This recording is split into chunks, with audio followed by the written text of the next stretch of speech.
স্বাগতম জনাইছোঁ মোৰ আন এটা ভিডিঅ'লৈ। আহকচোন আজি কলৰ খাৰেৰে তৰকাৰী এখন বনাওঁ। এয়া মোৰ অমিতা, চাওকচোন অমিতা খাৰ বনাইছোঁ। খাৰটো বিভিন্ন ধৰণে বনাই খাব পাৰি।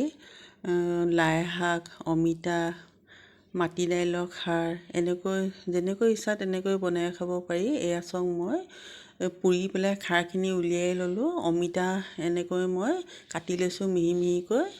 লগতে লৈছোঁ নহৰু কেইফুটামান থেতেলিয়াই লৈছোঁ, আদাও থেতেলিয়াই লৈছোঁ, শুকান জলকীয়া 3টা। এয়া খাৰ লৈছোঁ।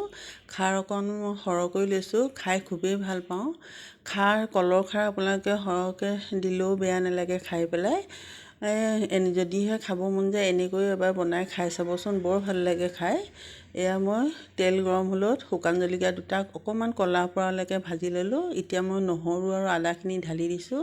এইখিনিও অকণ ৰঙচুৱা হোৱালৈকে মই ভাজি ল'ম। এনেও খাৰ বোলা বস্তুটো পেটৰ কাৰণে খুবেই ভাল, আপোনালোকে জানেই আৰু খায়ো বিৰাট ভাল লাগে। এতিয়া মই অমিতাখিনি ঢালি দিছোঁ। এনেকৈ মই ধুনীয়াকৈ তল ওপৰ কৰি লৰাই ল'ম।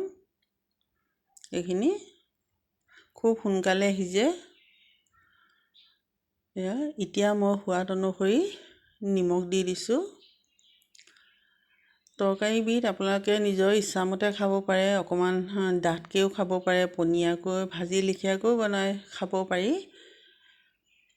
এয়া মই 10 মিনিটৰ কাৰণে ঢাকি দিছোঁ। এয়া মোৰ 10 মিনিট হৈ গ'ল। এতিয়া ধুনীয়াকৈ লৰাই এতিয়া মই কি কৰিম, কলৰ খাৰখিনি ঢালি দিম। কলৰ খাৰখিনিতেই মই সিজাম। আপোনালোকে ইচ্ছা কৰিলে পানী অকণমানো দিব পাৰে, একো নাই। কলৰ খাৰ অকণ বেছি হ'লেও একো নাই, খাবলৈ একো বেয়া নালাগে, খুবেই ভাল লাগে। এতিয়া মই 15 মিনিট বা 20 মিনিটৰ কাৰণে এনেকৈ কম জুইতে দি থৈ দিম, সিজি যাব খুব ধুনীয়াকৈ। তাত মই টেঙা আৰু হালধি ব্যৱহাৰ কৰা নাই। সাধাৰণতে খাৰ বনালে হালধিটো আৰু টেঙাটো নিদিয়ে।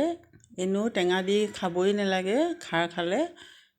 চাওক, মোৰ ৰেডি হৈ গ'ল। কিমান ধুনীয়া হৈছে, বিৰাট ধুনীয়া এটা গোন্ধ ওলাইছে। আপোনালোকে যদি ইচ্ছা কৰে এনেকৈ বনাই এবাৰ খাবচোন।